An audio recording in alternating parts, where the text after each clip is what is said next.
विनंती करतो की आपण या गोपाळ समाजाला, सर्व समाजाला अनमोल मार्गदर्शन करायचंय. आदरणीय गोविंद सर.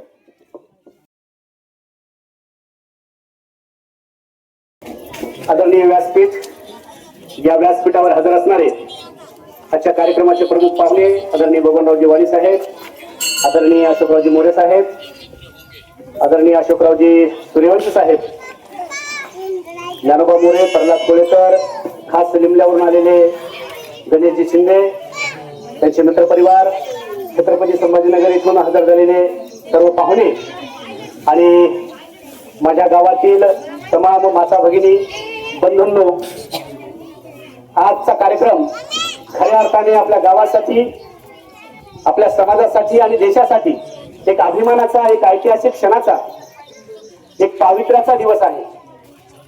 कारण डॉक्टर महामानव बाबासाहेब आंबेडकरांच्या विचारांची कास धरून, छत्रपती शिवाजी महाराजांच्या विचारांची कास धरून, अण्णाभाऊ साठेंच्या विचारांची कास धरून, राजर्षी शाहू महाराजांच्या विचारांची कास धरून आज शिक्षणामध्ये पाऊल ठेवलं आणि खऱ्या अर्थाने या समाजाची प्रगती सुरू झाली.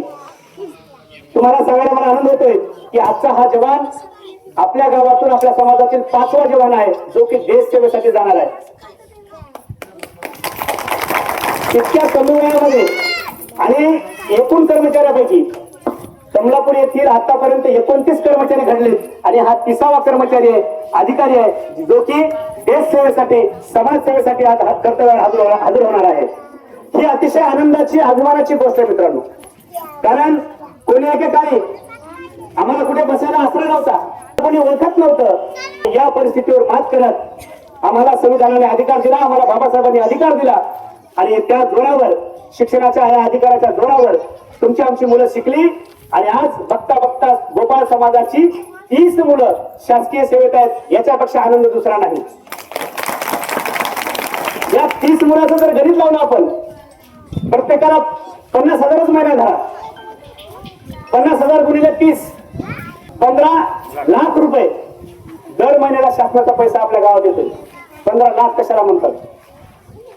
हे फळ आहे आम्हाला दिलेल्या अधिकाराचं, हे फळ आहे तुम्ही घेतलेल्या कष्टाचं, हे फळ आहे आई वडिलांनी रात्रंदिवस घेतलेल्या मेहनतीचं आणि त्या तरुण पोराने देशासाठी, समाजासाठी, गावासाठी केलेल्या कर्तृत्वाचं.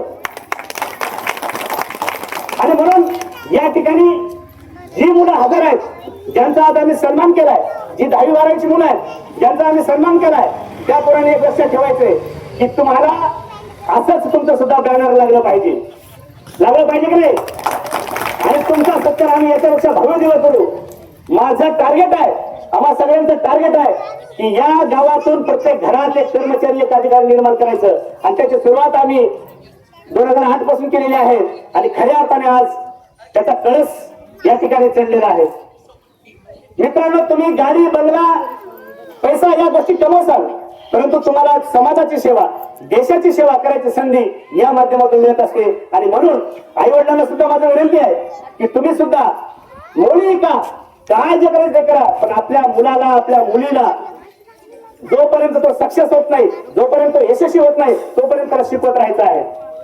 आणि तरुणांनो, तुम्हाला सुद्धा सांगतो, हे जे मुलं लागलेत यांच्याकडे काही एक्स्ट्रा हात, एक्स्ट्रा डोळे, एक्स्ट्रा पाय असं काही नाहीये. जे तुम्हाला आम्हाला 2 हात 2 डोळे तेच त्यांना आहेत, तेवढेच अवयव आहेत, तेवढीच परिस्थिती आहे.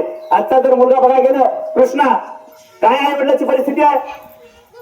अहो, आज राहायला घर नाही, वर खाली झोपण्याचं वर आम्हाला आभार दिसते आमच्या झोपडीतून.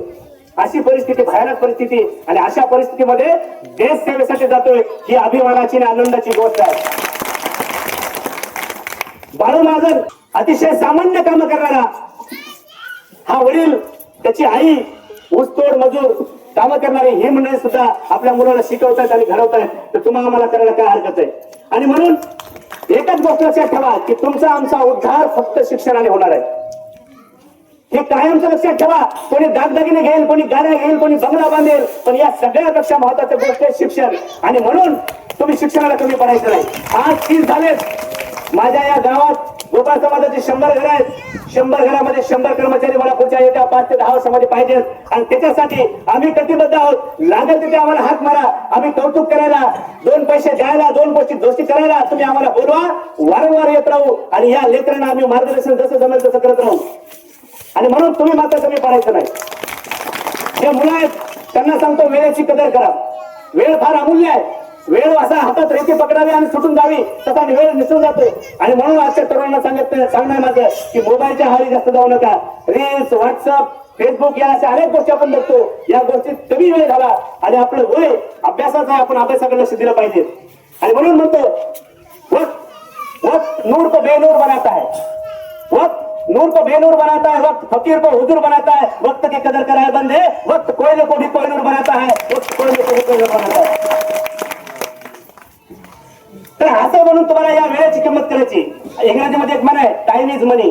आणि म्हणून वेळेला महत्व द्या, शिक्षणाला महत्व द्या. तुमचा उद्धार झाल्याशिवाय राहणार नाही. आणि तुम्हाला पुनश्च जाता सांगेल की आपल्याला या 100 घरामध्ये 100 कर्मचारी अधिकारी निर्माण करायचे आणि त्यासाठी आम्ही कटिबद्ध आहोत. तुम्ही सुद्धा कटिबद्ध आहात. ही सगळी मंडळी तुमच्यासाठी रात्रंदिवस कष्ट करायला तयार आहे, हात मारायचे उभा राहायला तयार आहे. परंतु तुम्हाला मात्र एकच प्रामाणिक काम करायचे की आपल्या मुलाला शिकवायचं आणि मुलाने प्रामाणिकपणे शिकायचंय. एवढं या ठिकाणी मी थांबतो.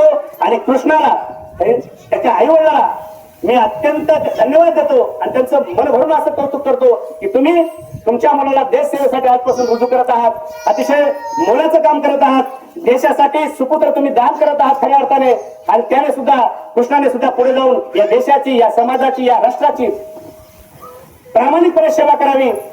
आणि त्यालाही पुढील त्याच्या देश सेवेसाठी माझ्याकडून आमच्या सगळ्याकडून भरपूर अशा शुभेच्छा देतो. आयोजकांनी मला बोलण्याची संधी दिली त्याबद्दल मी त्यांचे आभार मानतो. जय हिंद, जय महाराष्ट्र, जय भारत.